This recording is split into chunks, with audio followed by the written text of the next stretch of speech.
Hello, internet people. So, say you want to play a bit of bebop. You know, I know it's bad and you shouldn't do that sort of thing, but you know, let's edge it into the world of the late 1940s. And one way that I think bebop's a bit different from swing is there's kind of more common use of this sort of slightly altered, dominant-y kind of palette. So, what does that mean? Well, I mean, to me, I've been examining sort of bebop lines and things like that, and I noticed there's a lot of lines that do stuff like this. I'll just give you an example. This is I'm going to play the turnaround from Grooving High in the key of C. I'll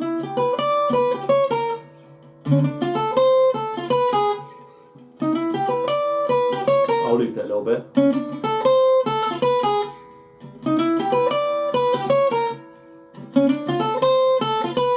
Okay, what's going on there? Well, I mean, it's pretty guitaristic, actually. What we've got is we've got a sort of minor seventh arpeggio shape. This is E minor 7. Which can also be used to read in for like C major.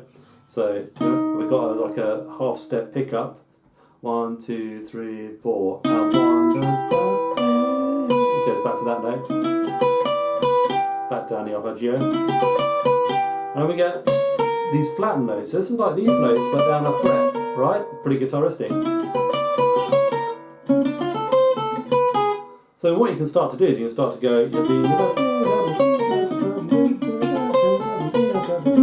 can start to move the whole arpeggio shape down.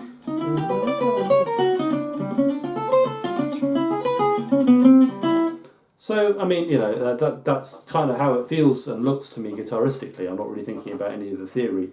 I'm just thinking, you know, there's lots of little phrases where you go, well, you would if you could play them, but you go kind of like, that seems like quite a natural thing to do on the guitar, like these kind of descending chromatic phrases. And I notice people like Pat Metheny and so on doing that kind of stuff, even like Django. So that, you know, like Django's kind of lick, which was stolen by Jeff Beck. You know, so like that's kind of very guitar-y, and it's one of the nice things about, or one of the more guitaristic things about bebop, because a lot of bebop stuff isn't very guitar-y, and this is kind of something nice. This is an easy win for us. So how would we use this concept? Well, the first thing you've got to know is that we've got to know the main substitutes for a dominant chord, because really playing the G7 chord is very boring.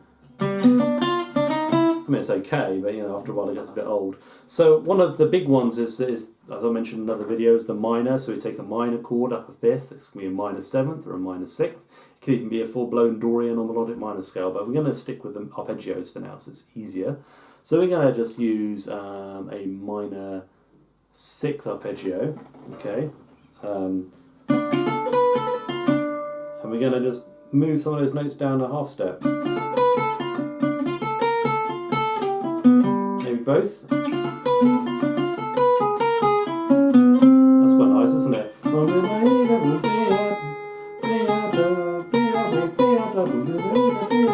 Quite nice if you don't move all of them down. I mean, you can move all of them down. That works fine. That's just me going chromatically down. That's quite nice if you just keep some of them the same. Works well, you know. Let's do that. So that's a good idea. Let's this is a minor 6. Let's just do the bottom note. Let's do the this one and that one, so I think it'll sound better. That's nice. Okay. Minor 7th is very good as well. D minor 7th. That's our Grooving High riff. Down an octave.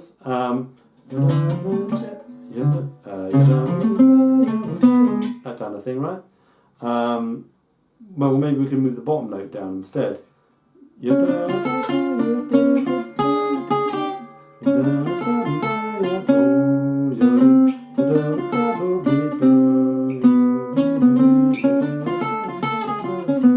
Maybe keep the F where it is. That's quite nice, isn't it? That's very bebop. So I'm just thinking moving notes down. You can move the whole thing down. It's just a little bit predictable to do that, right? I'm thinking of things like, if you're playing like Night and Day and you get this chord progression. I probably wouldn't always bother playing a diminished there, even though it's correct. I might do something like,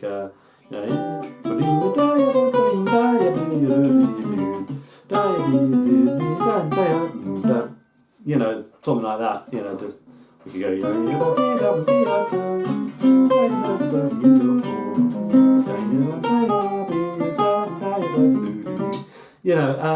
All I'm doing there is kind of spiraling around. Just following the natural tendency of the guitar lines to go this way up the neck, chromatically descending. Another one you can use is the F major 7th. So I'll give you an example from Donna Lee, which goes. So that's just a major 7th arpeggio, F major 7th. In the original it's up here, but we're just going to transpose it down to our key, which is C major. So in that case, we're taking advantage of the fact that a G7 chord can be substituted with an F major 7th, or basically a major 7th a tone down. This is known as the flat 7 sub, right? Very common with Wes Montgomery, Lester Young, Charlie Parker, of course, and also Charlie Christian. Okay, it's probably where Wes Montgomery got it. So in this case, we can use an F major 7th to substitute in for the G7. That's with no alterations. Now with this lick, you notice it. Coming back down the arpeggio, instead of going, it's kind of boring. So what we're doing is we're kind of bringing that down a chromatic half step, but we're coming back on the other note. Just because it's more rhythmically interesting to do that. And we could go, which would be just like straight chromatic transposition, or moving down. Now we go onto the 9th of that chord, that C chord, which is a D. That's kind of boring. That's a lot more swinging, right, to do that, which is what Charlie Parker does. A very common move is just to flatten the third. So if I play like a F major 7th arpeggio,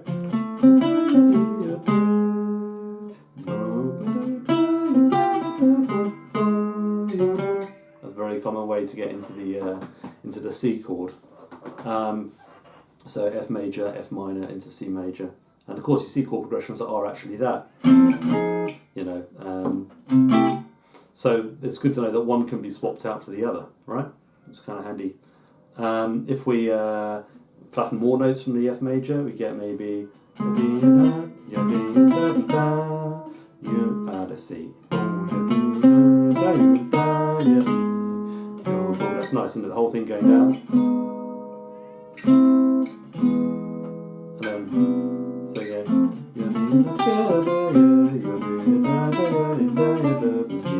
It's the whole thing, it works fine. Maybe just individual notes.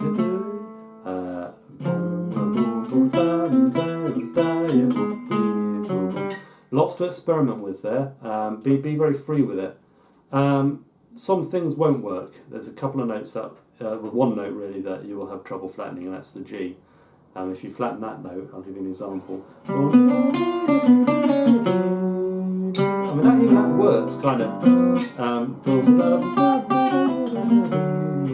And that kind of works. It just sounds a bit funny. You got that kind of clash. But if you kind of resolve it in the right way, it sounds alright, So even that one isn't off limits.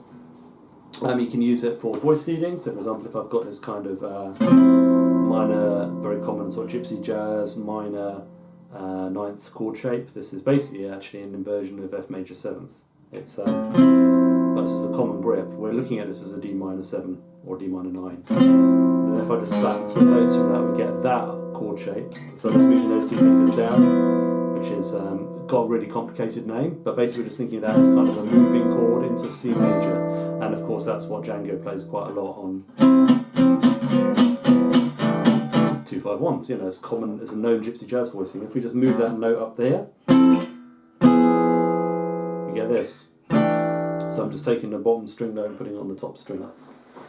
We can do this with all kinds of voice leading. So I might experiment, you know, just moving different notes down. You know, it's just a different way to look at things. You know, I like these kind of turnarounds. When, you know, notes are moving against each other, one note staying the same. You know, maybe two notes moving down in parallel, stuff like that. It's kind of much more freeing because you're not thinking about everything in terms of scales. But if you do want a scale explanation, then I can give you one. So a very common choice over a G7 chord is to play like the G altered scale. Now normally if we were playing a G7 scale, we would play, or a scale over a G7 chord, we might play something like the Mixolydian, for example, which is G, A, B, C, D, E, F, right? F natural, G, right? That is kind of the vanilla choice. But if we wanted to be a little bit more interesting, what we would do is we would actually play the altered scale. Now, the altered scale is a mode of the melodic minor, but another way of looking at it, which is kind of more relevant to us, is that it is the scale with, it's basically a major scale with every note flattened apart from the root.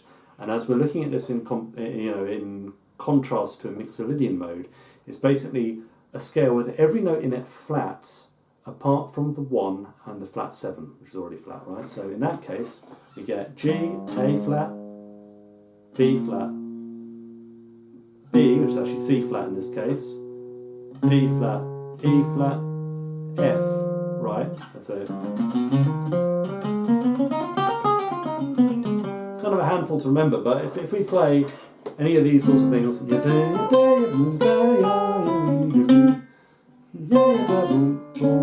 now I'm flattening the F to an E as well, but that doesn't matter because actually what that does is that gives us another common choice for the scale, for a scale over a dominant, which would actually be the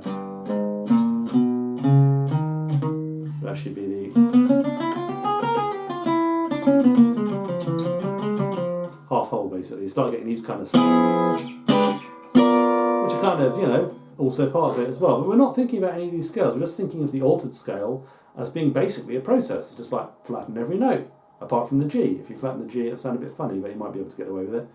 You know, which is, to me, quite a nice practical way to look at it, and it gives you all of that harmony. I mean, this might be a hack, it might be seen as a hack, but it's actually quite a nice way to describe what's going on in a lot of actual bebop lines. And it's the bonus of it for us is that it's really guitaristic. So if I'm playing, I think even early on I knew that, you know, a lot of jazz was kind of defined by the sound of that chromatic descending sort of stuff, you know, like, I kind of knew that was kind of the sound of it. I just couldn't really control it yet, but I kind of knew what that sound was. This kind of is also based on the idea of taking chords and voice leading them into other chords, and on the guitar that's just, you know, really kind of graphical thing that you can look at with the shapes, which is no bad thing because we need all the help we can get, like I say. There's a good book which is actually written by a pianist called Mike Longdo, played with Dizzy Gillespie, called something like How to Make Lines Through Voice Leading, or, you know, that. But, you know, it's basically it's one of these sorts of names that does what it says in the tin. And I'll stick a link below. He's very good at getting things out to you. And the books that he sends out, you know, they're very basic production values, but the information in them is very good, and I found it very useful. So I'll stick a link below, and you can sort of look on that site to see this book. But I mean, from a point of view of the guitarist, it's very, very simple, this kind of stuff. And I would say it's a quick win, and there's nothing wrong with a good hack or a good quick win if it works. And I hope you have a lot of fun with this concept, because I certainly do. And sometimes it's great just to get away a bit from this kind of harmonic thinking and start thinking about things melodically. And the kind of chromatic idea is I think, very simple and pretty powerful. But anyway, as always, leave comments below and see what you think about it. Hope you've found it useful. Bye. See you soon.